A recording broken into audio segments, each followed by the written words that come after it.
The phone rang at 2:43 a.m. No greeting. No panic. Just her voice, flat, drained, mechanical. "She's asleep now," my wife said. She wouldn't stop crying. But there was something off in her tone. It wasn't concern. It wasn't guilt. It was annoyance, like she'd been forced to handle a chore she didn't sign up for. I asked what had happened. There was a pause, far too long to feel right. "She tripped outside," she finally replied. "But she's okay now." I waited for more, but nothing followed. When the call ended, I sat alone in the dark for 12 minutes, silently counting, thoughts racing. The scent of antiseptic clung to the living room air, mixed with the stale bitterness of old coffee. Her mother's bag was still by the door. She'd been staying with us for a week. 15 minutes passed before I opened my daughter's bedroom door. She was far from fine. Half asleep, skin ghostly pale, her forehead damp with sweat. One leg swollen, bruised purple, twisted wrong. I didn't ask what had happened. I asked when. Her voice cracked as she whispered. "I begged them to take me. They told her there wasn't time. They had brunch plans, spa bookings, hair appointments." She wept as she told me this. They accused her of being dramatic. Said she was weak, just like her father. Then they made her walk. 3 hours. On a shattered leg. When I asked how she made it to bed, she said she crawled the last few feet while they stood in the kitchen, laughing. I didn't scream. I didn't slam doors. I just lifted her gently, carried her to the car, and drove to the ER. Compound fracture. Tibia displaced. "You did the right thing bringing her now," the surgeon said. Then he paused. Looked at me. "But she should have been here that same day. Injuries like this don't come from a simple fall." I didn't answer. I didn't need to. I didn't sleep for 2 days. Not from worry. From vigilance. My wife never came to the hospital.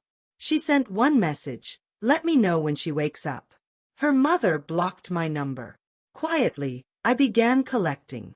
Screenshots. Message logs. Video from the doorbell camera. My daughter dragging herself through the entryway while they stepped over her, balancing shopping bags. The bank statement showed they went to lunch afterward. $220. They tipped generously, 20%. The next day, my wife posted a photo. Her mother smiling, mimosa in hand. Caption, "Girls' Day with Mom. Self-care is sacred." I printed the hospital documents. The nurse's notes. Photos of the injuries. I said nothing. I waited. I let them relax into their lie. Let them believe they were safe. At home, I studied them. The way my wife changed the subject every time our daughter's name came up. The way her mother called her dramatic around guests, as if the metal rod inside her leg was some kind of fantasy. I kept my face neutral. Cooked dinner. Laughed on cue.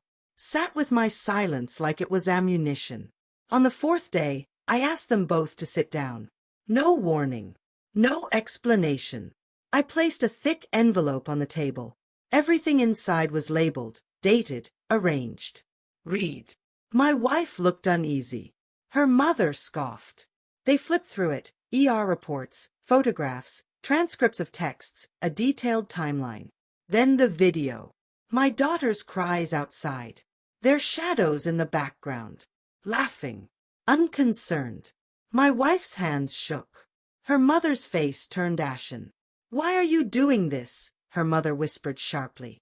I stared at her like she was something foul clinging to my shoe. "No," I said calmly. "Why did you?" I watched the panic set in. Their faces, once painted in certainty, now cracked under the weight of truth. I stood. "There's a report filed with Child Protective Services," I said. "There's an open investigation." My wife tried to speak. I cut her off. "I made sure your mother's listed as a co-abuser. She won't come near my daughter again." "You can lie if you want," I added, tapping the stack, "but this doesn't." Tears filled her eyes. Not regret, fear. I leaned close. "I want you to remember something." She nodded faintly. "When she begged for help, you made her walk. When she needed care, you chose brunch. Then I turned and walked away. She called my name once. I didn't look back. She didn't deserve that much. It's been 10 days. My daughter is slowly healing. She sleeps through the night now. She hasn't asked about them, not even once. She doesn't need to.